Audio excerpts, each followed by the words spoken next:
Muito bem, o Sala Debate está de volta esta noite falando sobre trotes universitários. Comigo aqui no estúdio, Wellington Andrade, ele que é vice-diretor da Faculdade Casper Libero em São Paulo.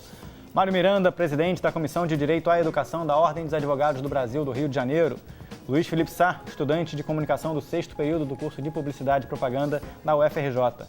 Já conversou conosco o Antônio Almeida, ele que é pesquisador, há 13 anos estuda a temática do trote. E neste bloco nós vamos conversar com a Thaís do Lago, ela que representa o coletivo de mulheres, que vai também comentar um pouquinho a respeito do trote. A produção já vai me informar, a Thaís já está na linha com a gente, posso chamá-la? Posso chamá-la. Thaís, muito boa noite para você, tudo bem? Muito obrigado pela participação no programa de hoje. Boa noite, tudo bem? Obrigada, eu que agradeço. Thaís, me conta um pouquinho do que você tem de relacionamento com trotes e que atitudes você tomou a partir do momento em que um trote trouxe alguma mudança na sua vida. Então, na verdade, eu pessoalmente não sofri trote violento na minha semana de caloura, mas existe um trote violento que acontece na minha universidade, que é o Miss Bichette, que teve uma grande repercussão, e desde o meu primeiro ano, há 5 anos, eu faço protestos contra esse trote e tento conversar com as bichetes que sofreram esse trote. Então, o coletivo de mulheres acaba conversando muito com essas meninas que passaram por isso, e é uma coisa muito forte, assim, né, porque é na primeira semana da universidade de uma pessoa e além dessa hierarquização entre veterano e bicho que acontece, que já foi falado que é muito problemática, acontece uma hierarquização homem-mulher, também nesse caso, né. Nesse trote, acontece uma violência simbólica muito grande. Não acontece violência física, mas acontece violência simbólica. Porque as meninas são sexualizadas na frente de muitos veteranos, e são muito expostas, a sexualidade delas é muito exposta, muito julgada, e isso é perpetuado, né? Não é só durante o trote. Isso acaba acontecendo por, às vezes, toda a vida universitária dessa caloura. Ô, Thaís, você estava dizendo que o grupo promove discussões com as estudantes, sobretudo mulheres, que passam por situações como essa. Praticamente, além dessas conversas, né, que depois você pode falar um pouquinho se tem envolvimento de assistentes sociais e que tipo de perfil de profissional está envolvido nesse tipo de orientação num momento como esse, mas politicamente, que ações o coletivo, se é que ele toma alguma ação no sentido de minimizar os trotes, de conversar com as universidades, existem ações políticas do coletivo nesse sentido ou não? Existem. A gente organiza panfletagem, a gente tenta atingir o máximo possível de calouras todos os anos e protesto também. Na verdade, o que a gente mais faz é ir nesse trote para tentar conversar com as calouras e dizer a elas que elas não são obrigadas, tentar impedi-las de participar. Mas nos 2 últimos anos a gente organizou protesto mesmo na frente desse trote, para dizer que não é certo, que tem gente ali que é contra esse tipo de atividade dentro da universidade. E tanto que ano passado teve toda aquela repercussão com a agressão que nós que estávamos fazendo o protesto, sofremos dos veteranos que estavam aplicando o trote nas meninas.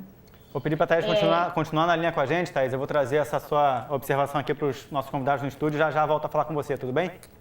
Tudo bem. Luiz Felipe, essa relação que a Thaís falou de diálogo entre estudantes e reitoria, ela em algumas circunstâncias faz mais efeito do que em outras, né? Desde de se pleitear acesso à educação nas universidades, melhoria na qualidade do campus e tudo mais. Como é que você interpreta movimentos como esse, de diálogo entre pessoas que em algum outro momento tiveram uma dificuldade, se mobilizaram, tomaram atitude e hoje estão tentando ali politicamente dialogar? Eu acho que esse é o caminho para você tentar fazer que primeiro a faculdade ela fique ciente, porque tem muitos casos que as pessoas responsáveis nem tomam ciência, assim, é o primeiro caso. E também eu acho que é muito bom, porque o aluno, quando ele está sofrendo aquilo, ele não fica só naquele problema ali com ele mesmo, com os outros colegas. Eles estão procurando uma entidade que vai poder fazer medidas para tentar ajudar eles nesse sentido e quem sabe até chegar a acabar com esse tipo de ações que são abusivas, humilhantes. Mas o que eu vejo hoje em dia é que isso ocorre muito pouco. A preocupação da universidade com o trote, ela é muito pequena. Pois é, a Mércia Carvalho aqui, Andrade, pergunta pelo Facebook para você. As suas ações, especificamente de você e dos seus colegas, nesse sentido de dialogar com a faculdade sobre o trote, têm produzido alguma mudança no cenário do trote na UFRJ nos últimos tempos? A pergunta vem de Vitória da Conquista, na Bahia. Olha, obrigado, Mércia, pela pergunta. É difícil eu falar pela UFRJ porque lá na Escola de Comunicação é um cenário muito diferente, porque lá o contato que a gente tem com a direção da escola é muito forte e eu sei que nos outros cursos não é. Então, lá na Escola de Comunicação, a gente tem pouquíssimos casos parecidos ou de nível um pouco acima, assim. A gente tem, a maioria do trote ele é bem tranquilo, os calouros gostam realmente. Como eu falei, é um momento de integração. Até por isso a escola ela não chega a tomar medidas, porque já reconhece, os professores, os diretores conhecem os alunos que organizam e sabem que as práticas ali não são com esse intuito, mas eu sei que em outros cursos, em outros campi, realmente essa integração ela não acontece, né? Os diretores, os professores responsáveis, eles não sei, ignoram ou então eles não veem como ter uma saída também. E os alunos, eles muitas vezes não procuram ajuda com quem poderia ajudar eles, com a direção da escola. Mário tem uma pergunta para você. Mas, Wellington, é o seguinte, tem uma coisa, desde a primeira você falou assim, não, porque no primeiro dia é a pintura. Aí eu estava, em primeiro momento, assim, não, estão pintando um quadro, né? Mas não, é pintura. Estão pintando os corpos, né? E aí, nas pinturas dos corpos, eu sei porque no centro da cidade é mato nessa época. Já pediram dinheiro. E já me pediram dinheiro várias vezes. E às vezes as pinturas também reproduzem uma sexualização. E mais, claro, a coisa da pintura tem um jogo ali. Aí, isso é a primeira coisa que eu queria perguntar para você. Se alguém não quiser ser pintado, o que acontece? Porque independente do trote ser menos ou mais violento, o que acontece com a pessoa que não quer? Porque tem uma categoria no direito penal, constrangimento ilegal. A pessoa não quer. E aí, Felipe, como é que é? Posso responder agora? Eu não, pensei que você ia fazer a segunda pergunta. Pode mandar bala. Lá na faculdade, a gente é bem tranquilo, assim, quando a pessoa, às vezes muita gente tem alergia, diz que não quer ser pintado, fala, então carrega as mochilas, então ajuda a carregar peso. Vocês têm penas alternativas. Tem meios, assim, do cara, se ele falar, tô com machucado, com ponto, não posso machucar, então dá um outro jeito de ajudar o pessoal a conduzir os calouros. Deixa eu trazer essa reflexão que o Mário trouxe e falou para o Luiz Felipe, para a Thaís poder falar com a gente. Nesse sentido, Thaís, a gente viu aqui que o Luiz Felipe também lida com a situação em um menor porte de quem não quer ser fruto de uma brincadeira no trote. Esse é um fato de constrangimento muito frequente, né?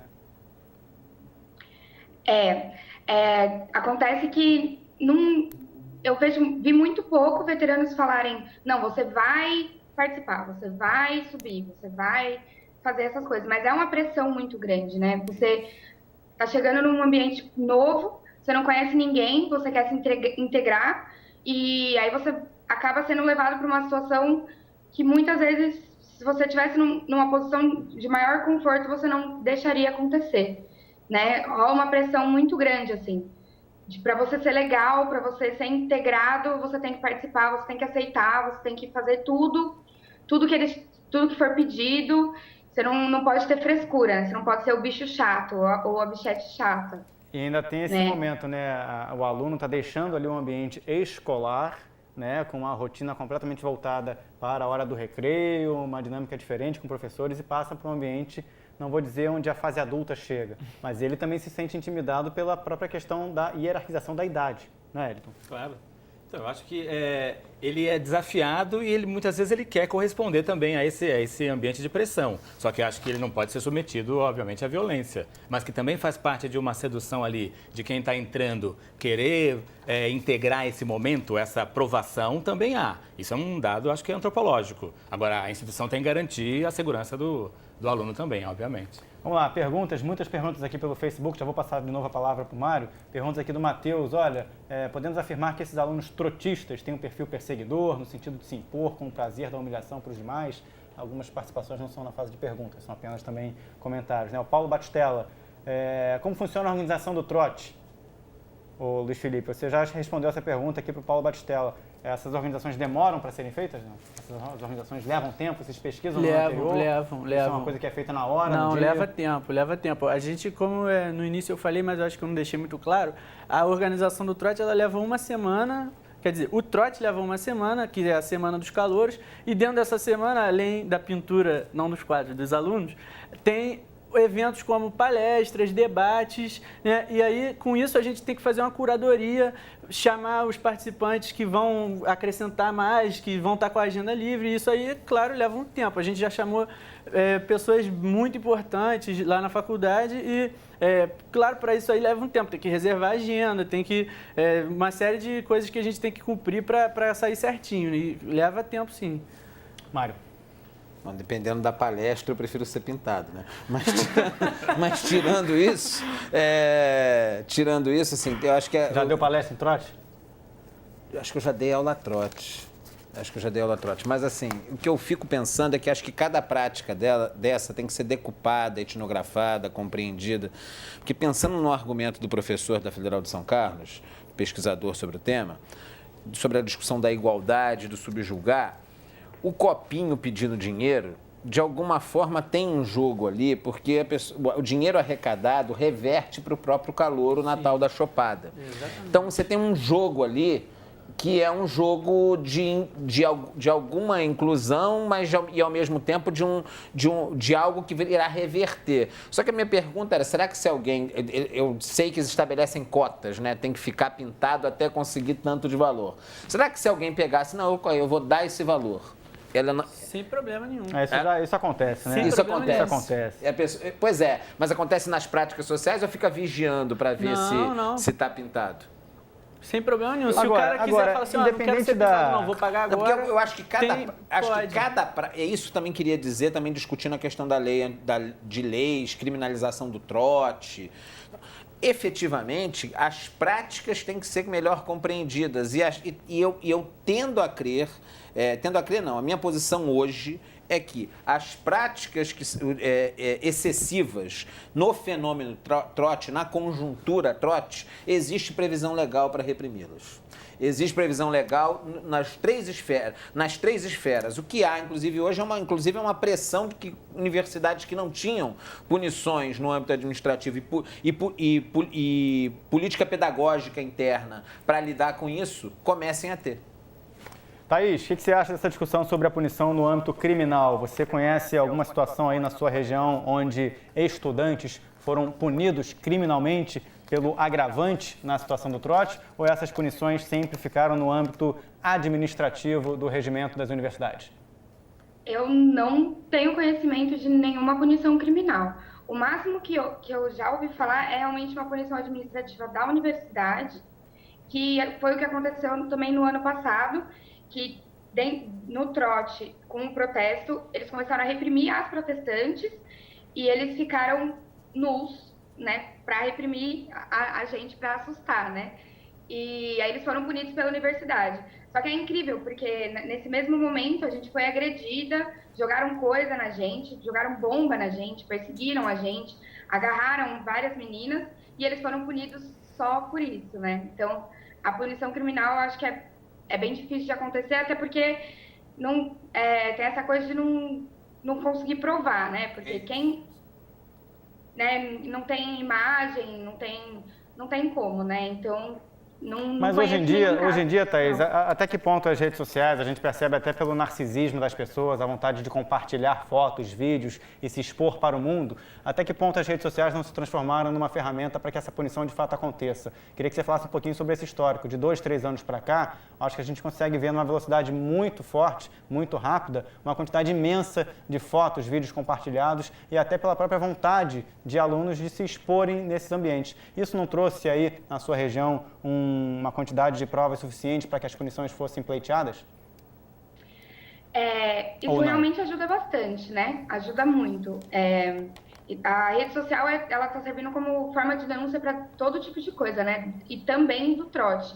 Mas o que acontece também, que eu acho que faz você acabar tendo uma ausência de provas também, é isso que já foi dito do calouro não querer se expor, não querer falar e não querer pegar mal, não querer, né, de alguma forma ficar mal falado na faculdade porque ele se expôs dessa forma. O receio de toda testemunha, né? A princípio tem um receio de se expor pelas consequências da sua denúncia, né? Principalmente nesse ambiente novo da universidade, né? E o próprio coletivo de mulheres, por exemplo, registra bastante coisa. A gente registra tudo que a gente faz, tudo que a gente vê de abusivo, né? De errado, mas isso nunca foi usado dessa forma. Nunca foi usado como punição criminal, no máximo como divulgação da mídia. E onde é que vocês costumam publicar esses relatos, Thaís? Assim, vocês, pelo coletivo, publicam isso na internet, compartilham essas informações com o público? Então, depende muito da caloura que conversa com a gente, né? Tem calouras que vêm conversar mais para pedir uma ajuda, tem caloura que vem conversar para deixar o depoimento mesmo, para se a gente quiser usar em alguma situação. Mas as fotos, os relatos do próprio coletivo do que aconteceu, a gente costuma divulgar no Facebook mesmo. E é legal que também é uma forma de atingir as calouras, né? A gente, antes da semana de recepção, a gente já começa a divulgar, né, coisas falando veterano não é dono de caloura, diga não ao trote abusivo, e avisando que esse tipo de coisa pode ocorrer e que tem saída sim, tem como se prevenir e tem como pedir ajuda.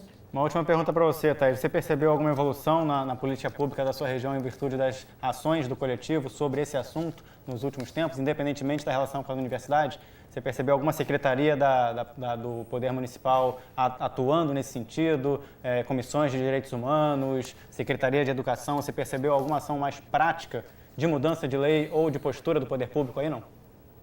Nossa, eu acho que não. Agora, pensando superficialmente, assim, eu acho que não. É porque é muito complicado, assim, você atingir... a gente já não consegue atingir todo mundo no âmbito da universidade, é muito complicado. E ainda no âmbito da cidade, a gente tem a Frente Feminista, não é só o coletivo de mulheres, né? Que conseguiu fazer marcha, A gente teve a reabertura da Casa Abrigo, que fechou esse ano. Então, tem algumas conquistas, mas na questão do trote, eu não consigo pensar em nada desse tipo, não.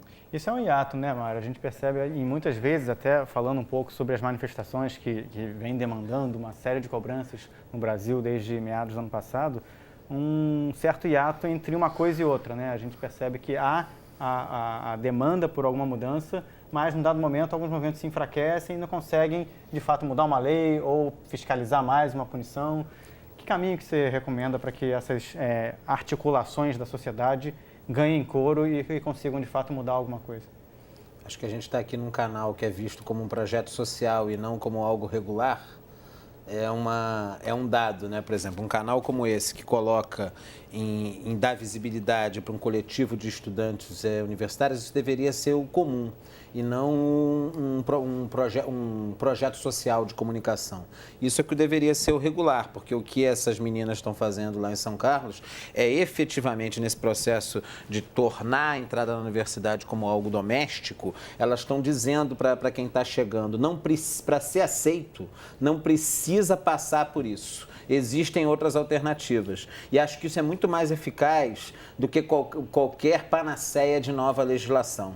Isso é efetivamente mais eficaz e ajuda no hiato. Mas, assim, inclusive eu quero me colocar à disposição, colocar a Ordem dos Advogados do Brasil para a seção do Rio de Janeiro, a gente pode entrar em contato com a seção de São Paulo, para fortalecer iniciativas desse tipo e ajudar, no sentido de que as pessoas se sintam obrigadas a passar por determinadas coisas para se sentirem aceitas. É essa que é a questão e é essa que é a chave do bullying, desde do garoto que é obeso dentro do espaço escolar até quem está entrando numa universidade. É essa coisa de que para você ser aceito, você está obrigado a fazer alguma coisa e alguma coisa que às vezes você não quer fazer.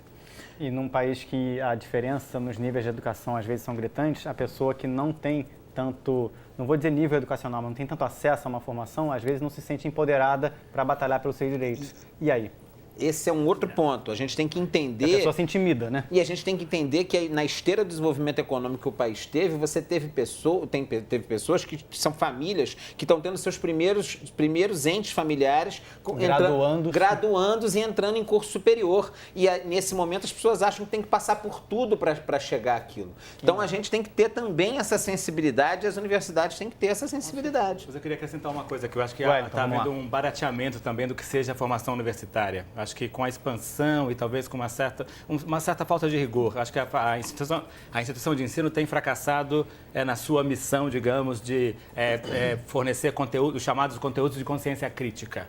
A universidade hoje em dia se compara muito a um clube, a um lugar agradável, o saber não pode exigir muito rigor, não pode transmitir certos conteúdos, certo ideário humanista que é inegociável. Hoje elas já começam a negociar em base de pressão de grupos. O que o professor falou, acho que é perfeito. Há grupos instituídos politicamente que fazem pressão mesmo e aí acabam interferindo na nossa missão, que eu não sei se é tão... Mas você quer dizer que antes de chegar no ambiente universitário, as próprias aulas de filosofia e sociologia deveriam ter uma performance maior? Também, eu acho que no segundo grau também, mas acho que na universidade, a universidade não tem cumprido mais essa função. Cada vez mais ela abre mão disso e ela concorre com o espaço agradável que está na grande mídia, no shopping, no cinema de massa, na cultura de massa. Até pela mercantilização do produto, né? Eu acho que há um rebaixamento assim do rigor e o aluno chega já sem saber também direito como se colocar nesse contexto. Concorda, Luiz Felipe? O que você acha? Eu concordo com ele, sim. Eu acho que assim, as faculdades mais tradicionais elas tendem a ser menos com esse caráter que você está falando, né? De ser um ambiente agradável, ar-condicionado no corredor, como bem parecido com um shopping, e aí a pessoa está ali meio perdida, né? Eu concordo. Bom, perguntas aqui também pelo Facebook. O Odair Lima, pergunta da Bahia. Olha, eu gostaria de saber o que se pode fazer para diminuir esse medo, né? Assim como o Mário falou, para que o trote não incomode ou fuja da normalidade. Acho que pelo que o Odair tentou dizer aqui, do ponto de vista de quem chega à universidade, né? Talvez sem querer entrar no mérito da questão, algum caso que o Odair tenha deixado claro, mas o medo de passar por um momento como esse, né? A gente estava falando no início do programa, a pessoa consegue o advento à universidade, é uma batalha, como você falou, um motivo de orgulho, mas num determinado momento há o medo de passar por aquele momento. O que você tem a dizer sobre isso, Mário? Eu acho que tem uma série de iniciativas que vão desde de universidades que têm aberto seus espaços para os estudantes, não mais secundaristas, né, para os estudantes de ensino médio visitarem suas instalações.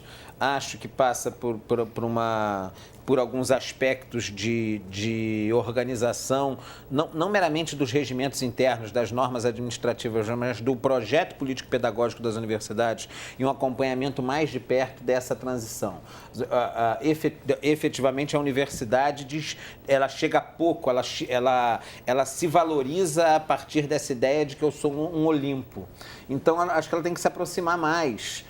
Sem perder os critérios de rigor e de efetividade e competência que o professor estava falando, mas ela tem que ser algo mais regular. As pessoas que querem, até para a valorização do ensino técnico, até para a valorização da pluralidade de opções na entrada no mercado de trabalho, a universidade tem que deixar de ser essa coisa que vai tornar alguém especial. Não precisa isso, não precisa ter... Eu fico me lembrando aqui do caso dos paraquedistas, né? Que no Brasil os paraquedistas têm que fazer 1000 coisas para saltar de paraquedas. Em outras forças armadas tem que fazer um curso e saltar de paraquedas. Então, bom, deixando de lado o currículo dos paraquedistas, vou trazer de volta aqui a Thaís do Lago Silva para agradecer a participação dela. Thaís, muito obrigado pela sua participação no programa de hoje. Suas últimas considerações aí sobre o trabalho do coletivo.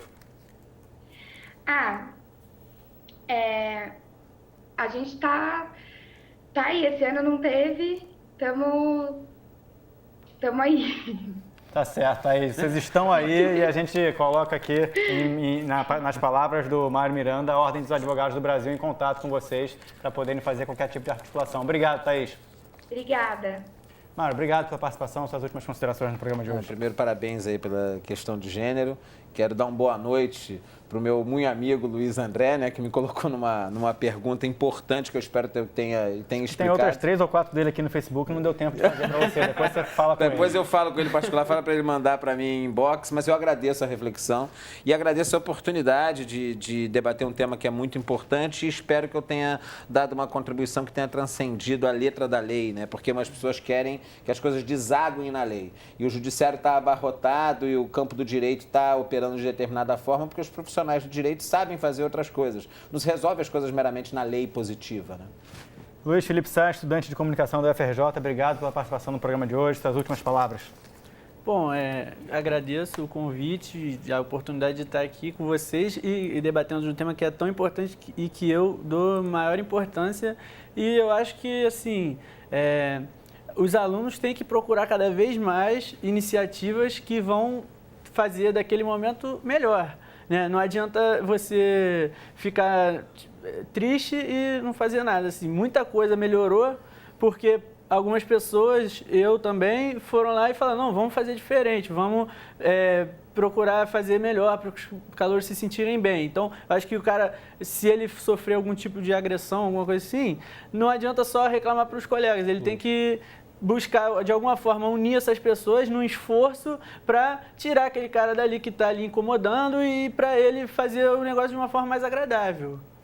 O Wellington Andrade, vice-diretor da Faculdade Casper Libero, em São Paulo, muito obrigado pela sua participação no programa de hoje. Compartilhe conosco o resultado dessa investigação que a Casper Libero vai fazer sobre esse caso do trote esse ano. Suas últimas considerações. Eu agradeço a oportunidade também. Diria o seguinte, acho que é um assunto candente, ele está em voga, só que ele tem que virar uma política, uma ação concreta e uma ação execuível dentro das universidades, no âmbito institucional.